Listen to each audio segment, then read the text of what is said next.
Assalamualaikum warahmatullahi wabarakatuh. Berjumpa kembali bersama SMB Sukses Mengaji Bersama. Kali ini kami akan menyampaikan kajian tentang kebaikan dan keberkahan dalam berucap salam kepada saudara kita yang kita kenal maupun tidak kenal.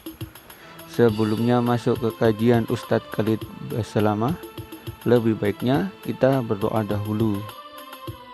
Dan mohon bantuannya untuk subscribe, like, komen, dan colok tanda lonceng supaya saya lebih semangat lagi untuk memajukan channel SMB Sukses Mengaji Bersama.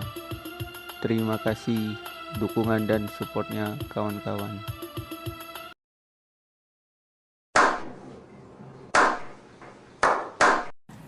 Assalamualaikum warahmatullahi wabarakatuh. Alhamdulillah. Tidak pernah berhenti kita memuji Tuhan kita Allah atas segala nikmat yang dilimpahkan kepada kita. Kesehatan, kekuatan, dan segala fasilitas yang luar biasa. Kalau ingin dinilai dengan harta manusia, maka tidak akan pernah cukup untuk membayarnya. Juga kita panjatkan salam hormat kita, salawat dan taslim yang telah diperintahkan oleh Sang Pencipta Allah untuk diucapkan kepada manusia terbaik, sebaik-baik suri tauladan. Siapapun yang mencontohi manusia terbaik ini pasti hidupnya akan tentram, bahagia, kemenangan akan diperoleh dari musuh-musuh, dan juga solusi-solusi terbaik dari masalah-masalah dunia yang sedang dilalui. Karena memang tergambarkan dalam kehidupan manusia terbaik ini seperti apa yang tadi sudah digambarkan. Ketentraman jiwa, ketenangan, kemenangan, dan juga solusi yang terbaik dari masalah-masalah.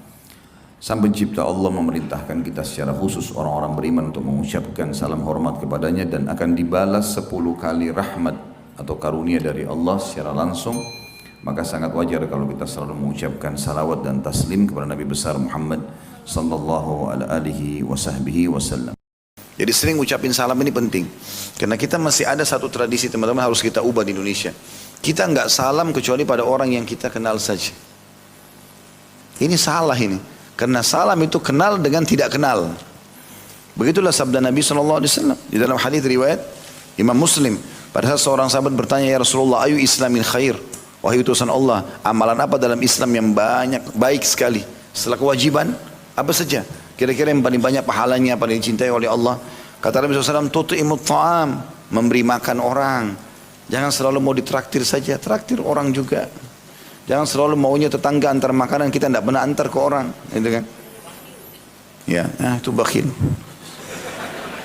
Kemudian juga, ya, mengucapkan salam kepada orang yang kau kenal dan kau tidak kenal, kata Nabi SAW. Dia tidak kenal pun sama. Jamin salam. Assalamualaikum warahmatullahi wabarakatuh, ucapin dan lengkap. Assalamualaikum 10 pahalanya. Warahmatullah 10. Wabarakatuh 10. Ini kalau tulis ASS. Apa itu? As ya. Ya akhir. Assalamualaikum. Ucapin sana. Assalam artinya semoga keselamatan dunia akhirat untuk kamu. Indah sekali makna doa itu. Warahmatullah, semoga rahmat Allah. Rahmat itu nikmat terbesar karunia diberikan padamu. Wabarakatuh, semoga selalu cukup buat kamu. Bayangkan teman-teman kalau kita sehari telepon-teleponan suami istri 10 kali. Assalamualaikum warahmatullahi wabarakatuh. Kita baru dijawab, waalaikumsalam, untukmu juga keselamatan dunia akhirat. Warahmatullah, dan juga kebahagiaan, karunia yang besar. Wabarakatuh, dan semoga berkah. Orang tua pada anak, masuk kamar anak ucapin salam, doain dia. Masuk rumah kita biasakan ucapin salam. Bahkan kata Nabi SAW, siapa yang mau masuk ke rumahnya ucapin salam saja, walaupun buat diri dia sendiri. Syaitan di sekitar rumahnya akan berkata pada teman-temannya, gak ada tempat nginap buat kalian malam ini. Salam depan pintu buat diri sendiri, itu jadi tameng buat setan masuk. Jadi gak benar tuh sinetron setan bisa tembus tembok, tembus pintu. Dusta besar. Gak ada itu. Karena Nabi SAW mengatakan syaitan tidak akan bisa membuka kendi yang ditutup oleh pemiliknya dan pintu yang ditutup oleh pemiliknya. Gak bisa setan tembus itu. Gak benar semua itu kan, itu perusak akidah. Maka harus kita fahami. Jadi salam sangat besar manfaatnya, pahalanya besar dan harus disebarkan. Gitu kan. Dan ini juga kepada orang yang kenal dan tidak kenal. Kita kasih contoh misal, pada saat misalnya saya tinggal di komplek ini, saya ingin ke masjid misalnya. Baru tinggal, kemudian lewat depan tetangga, Saya belum kenal. Assalamualaikum warahmatullahi wabarakatuh. Dengan senyum dapat 2 pahala di sini, pahala salam dan pahala senyumnya, gitu kan? Baik, mungkin bapak itu belum kenal saya, tapi dia akan jawab Waalaikumsalam kata seorang muslim. Kalau yang sebentar lagi sore atau besok saya salam lagi, sudah berbeda. Ada kedekatan hati karena sudah mulai salam lagi. Mungkin sudah bukan mustahil lagi, sudah saling menyapa pada saat itu, karena sudah ada salam 1 kali, 2 kali, 3 kali. Tapi kalau eksklusif, lewat tetangga ada di sebelah, pintu kaca pun tidak dibuka. Buka kaca, Assalamualaikum warahmatullahi wabarakatuh, tegur sapa kepada tetangga, kenal mereka, gitu kan? Itu harusnya dilakukan. Atau teman-teman lagi memberikan sesuatu pada orang miskin di lampu merah, buka jendelanya. Pernah ada seseorang yang kerja maksudnya bersama kami lah, membawa mobil di rumah, gitu kan? Dia kalau ada orang miskin, saya bilang suruh kasih uang. Dibuka sama dia jendela sedikit, tangannya gini. Ya akhi, buka jendela, buka. Berhenti dulu, buka jendela. Kasih orang itu uang, senyum sama dia, lihat mukanya. Gimana caranya tuh? Luar biasa. Belum jadi orang kaya sudah begini gimana? Bagaimana kalau jadi orang kaya? Orang miskin itu subhanallah, kalau kita kasih dan kita sambil lihat ke mukanya, kasih ke tangannya, gembiranya luar biasa gitu. Saya pernah berjalan sama seorang teman saya, kebetulan namanya dia Khalid juga, tapi orang Saudi, orang Madinah. Kami bersahabat, beliau asli orang Madinah. Satu waktu saya ada urusan di kantor kampus waktu itu di Madinah, sama-sama menuju ke fakultas kami. Pas jalan lagi ngobrol-ngobrol berdua, rupanya ada mobil sampah. Saya betul-betul ambil pelajaran subhanallah, mobil saya nggak pernah berpikir itu. Dia hanya melakukan, ada mobil sampah dan sampahnya lagi banyak numpuk. Di situ ada orang Bangladesh, saudara kita orang Muslim dari sana. Itu bajunya kotor, saking capeknya tidur di atas sampah itu. Di dalam mobil sampah. Itu pas kami sudah mau masuk ke materi kuliah gitu kan. Terus dia berhenti, dia bilang sebentar Khalid, sebentar. Ya, berhenti, saya pikir dia mau apa. Dia masuk itu lalu dia tegur, Assalamualaikum, Assalamualaikum, dipanggil sama dia. Sampai bangun orang itu. Itu dalam kondisi orang itu penuh dengan sampah badannya, bajunya kotor, tangannya kotor. Dia salaman sama dia. Dia salaman sama dia. Setelah dia salaman, jalan. Terus dia tidak bicara apa-apa, cuma saya ambil pelajaran subhanallah. Apa maksudnya orang ini? Paling tidak kalau kita bersangka baik adalah orang ini pasti ingin menghilangkan sifat sombongnya dengan salaman begitu. Masukkan kegembiraan dalam hati seorang muslim. Dan itu satu hal yang positif.